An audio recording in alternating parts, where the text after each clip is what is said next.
Assalamualaikum warahmatullahi wabarakatuh. Shalom, Om Swastiastu, Namo Buddhaya, salam kebajikan, salam sejahtera untuk kita semua. Saya Triayuni Hartati, guru SMA swasta Maitreya Wilayah Dewi Serdang.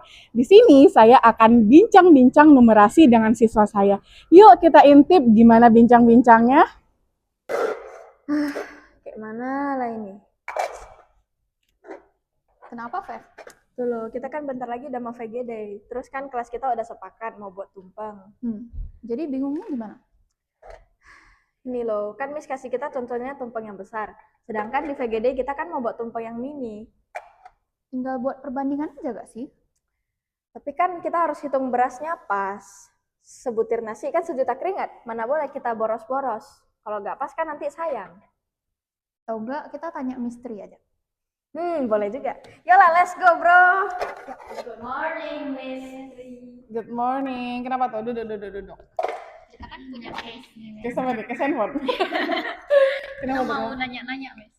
Tentang? Ini Miss VGD. Kan kita disuruh buat 50 tumpeng mini. Tapi kita taunya takarannya tumpeng yang besar. Oke, ini berapa gram? 500 gram beras, Miss. Oke. Terus kita nggak tahu ukuran tumpeng mini ini berapa. Miss bisa nggak bantu kasih kita pencerahan supaya kita tahu ukurannya kayak mana? Biar nggak Bisa boros sih. loh, Miss. Bisa. Gini aja, nanti kita atur waktu ya. Soalnya Miss lagi ada kerjaan. Nanti kamu sama teman sekelompok kamu siapa aja? Edward sama Grady. Nah, nanti kita atur waktu. Miss kasih pencerahan, minta pencerahan kan? Iya. Oke. Dadah. Oke. Thank you, Miss. Oke, sama-sama. Nah, sengaja nih kalian Miss kumpulin di sini karena kemarin Vevila sama MCL ada sharing ke Miss. Kalian mau buat tumpeng mini untuk vegetarian day. Nah, dari sharingan kalian Miss udah ada rangkumin jadi sebuah soal nih dia. Oke, kita lihat. Jika diketahui tumpeng dengan diameter 14 cm, berarti jari-jarinya 7 ya. Oke. Menghabiskan 500 gram beras. Maka berapakah kebutuhan beras yang diperlukan jika mau buat 50 tumpeng? Mau dijual 50 tumpeng ya? Iya. Oke.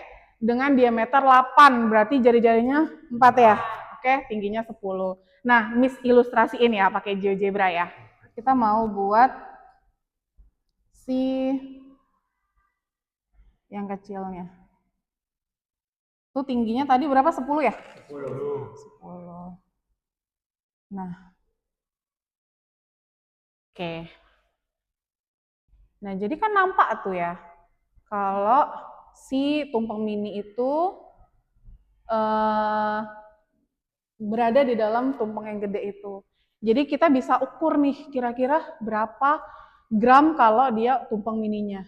Gimana sih caranya menurut kalian lah? Pertama-tama ini bukan yang harus cari volume dulu ya? Nah, benar sekali. Jadi kamu harus cari dulu volume tumpeng yang besar dengan yang jari-jari berapa tadi? 7 ya? 7. Cari tingginya berapa tadi ya? 15. Nah, cari juga yang volume tumpeng kecil. Boleh deh kalian cari, coba cari dulu. Oke, udah dapat belum? Volume yang tumpeng kecilnya berapa? Udah, Miss. Berapa? 167,5. Oke, yang besar? 462 cm. Oke, nah tadi kan dibilang kalau yang tumpeng besar itu berasnya 500 gram ya? Ya.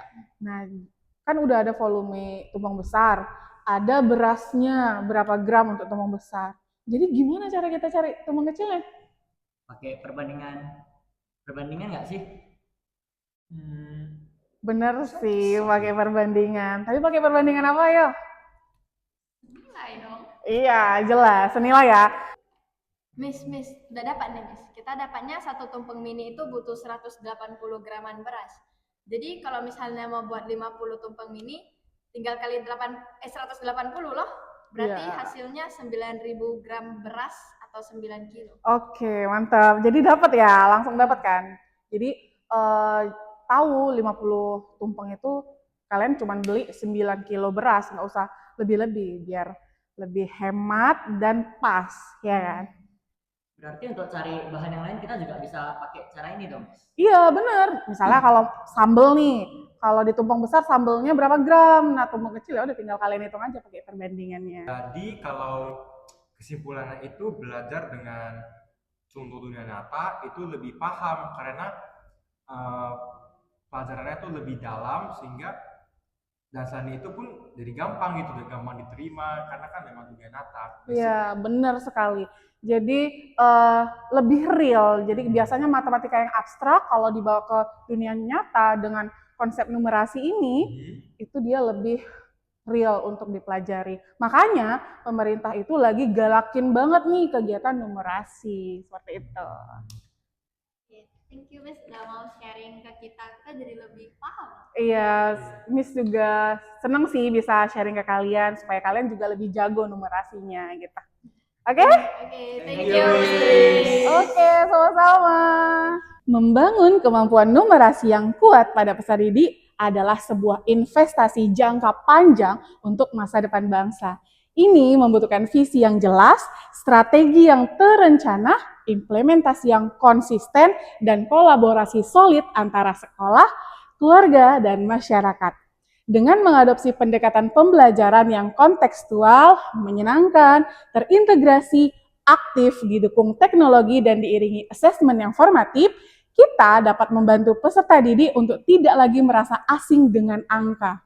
Mereka akan menjadi individu yang percaya diri dan kompeten dalam menggunakan kemampuan numerasi mereka untuk memecahkan masalah, membuat keputusan yang tepat, dan berkontribusi secara positif bagi kemajuan negeri. Mari bersama-sama kita wujudkan mahir numerasi majukan negeri.